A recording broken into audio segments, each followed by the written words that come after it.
Welcome students, তোমাদের আজকে আমি একটা লাস্ট এবং ফাইনাল সাজেশান দেব।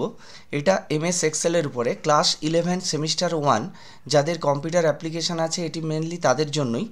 তো আমি প্রতিটা কোশ্চেন এবং তার অ্যান্সার আমি আজকে আলোচনা করে দেব। ইউনিট 3 মার্কস হচ্ছে 10 এবং এর থেকে এমসিকিউ আসবে 10, অর্থাৎ এমএস এক্সেলটা কিন্তু ইউনিট 3 এর মধ্যে পড়ে।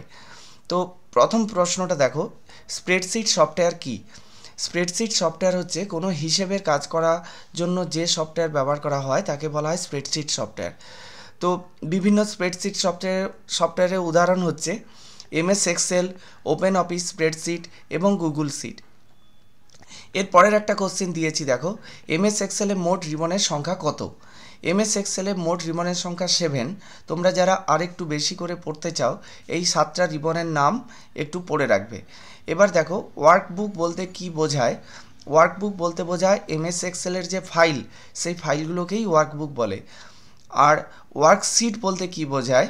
ওয়ার্কশিট বলতে বোঝায় এমএস এক্সেলের যে ওয়ার্কবুকের প্রতিটি যে পেজ আছে সেই পেজগুলোকে বলা হয় ওয়ার্কশিট। এমএস এক্সেলের ফাইল এক্সটেনশান কি? এটা খুব ইম্পর্টেন্ট কোশ্চেন। এর অ্যান্সারটা হবে .xlsx। এইবারে দেখো রো কাকে বলে।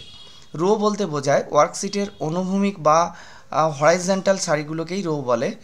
আর কলাম বলতে যেটা বোঝায় সেটা হচ্ছে ভার্টিক্যাল সারিগুলোকে। ওয়ার্কশিটের মোট রোয়ের সংখ্যা হচ্ছে 1048,576। আর ওয়ার্কশিটে মোট কলামের সংখ্যা 16,384, অর্থাৎ 16384।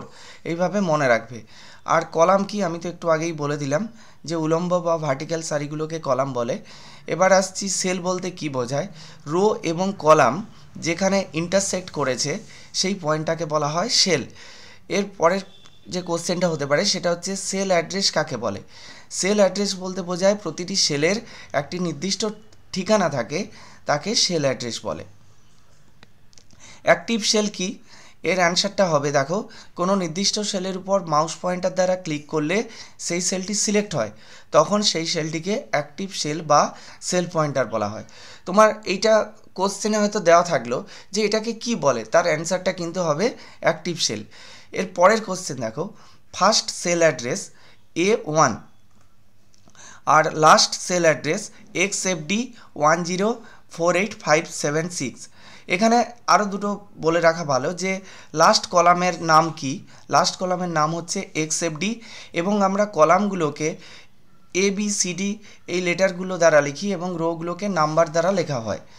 আচ্ছা, এরপরে দেখো আমি কিছু ফাংশান আছে যেগুলো এমএস এক্সেলের যে ফাংশানগুলো আছে, কিছু সাজেস্টেড ফাংশান দিচ্ছি। আমি আশা করছি এর মধ্য থেকে তোমরা দুটো ফাংশান পাবেই। এবারে দেখো কি কি ফাংশান তোমরা পড়ে যাবে। এই সাম, প্রোডাক্ট, রাউন্ড, অ্যাভারেজ এই ফাংশানগুলোর কাজ এবং সিনট্যাক্স এবং ফাংশানগুলোকে কিভাবে লেখা হয় একটু তোমরা ভালো করে দেখে নেবে। আর পরে আরও কয়েকটা ফাংশান দিয়েছি, দেখো ম্যাক্স, মিন এবং কাউন্ট, এগুলো সব কাজ তোমরা জানোই, বইয়ে আছে, তোমরা দেখে নেবে। আর হচ্ছে নাও, মড এবং কাউন্ট ইফ এই ফাংশানগুলো একটু দেখে নেবে। নাও ফাংশানের কাজ হচ্ছে সিস্টেমের প্রেজেন্ট, ডেট এবং টাইম দেখানো। মড ফাংশানের কাজ হচ্ছে রিমাইন্ডার পাওয়ার জন্য মড ফাংশান ইউজ করা হয়। এইবারে দেখো এমএস এক্সেল চার্ট। এমএস এক্সেলের চার্টগুলোর কতগুলো চার্ট আছে তোমাদের সিলেবাস অনুযায়ী, মোটামুটি আমি সেই চার্টগুলোর নাম লিখেছি। Column chart, bar chart, line chart এবং পাই চার্ট। তোমরা এই চার্টগুলোর নাম এবং এই চার্টগুলোকে কিভাবে তৈরি করা হয় আমার একটা ভিডিও অলরেডি আছে, ওটা তোমরা দেখবে যে মাত্র 3টে শব্দ ব্যবহার করে কিভাবে চার্ট তৈরি করবে, ওখানে সুন্দর করে কিভাবে চার্ট তৈরি করা যায় সেটা বলে দেওয়া আছে। এরপর দেখো গোলসিক। গোলসিক মেথডটা কি? অর্থাৎ আমাদের গোলসিক মেথড বলতে বোঝায় আমাদের অ্যান্সারটা জানা আছে, তার রেসপেক্টে আমরা কিভাবে এগোবো সেটাই হচ্ছে গোলসিক। বইয়ে আছে, তোমরা একটু পড়ে এটা দেখে নেবে। এরপর বলছি কন্ডিশনাল ফরম্যাটিং। কন্ডিশনাল ফরম্যাটিং বলতে কি বোঝায়? এক কথায় যে উত্তরটা হয় সেটা হচ্ছে নির্দিষ্ট কোনো কন্ডিশনের উপর নির্ভর করে যখন সেলগুলোর ফরম্যাটিংয়ের পরিবর্তন করা হয় তাকেই বলা হয় কন্ডিশনাল ফরম্যাটিং। এবার হচ্ছে টাইপস অফ সেল রেফারেন্স, অর্থাৎ সেল অ্যাড্রেসের কতগুলো টাইপ আছে সেটা একটু দেখে নেবে। Relative cell reference, absolute cell reference এবং মিক্সড সেল রেফারেন্স।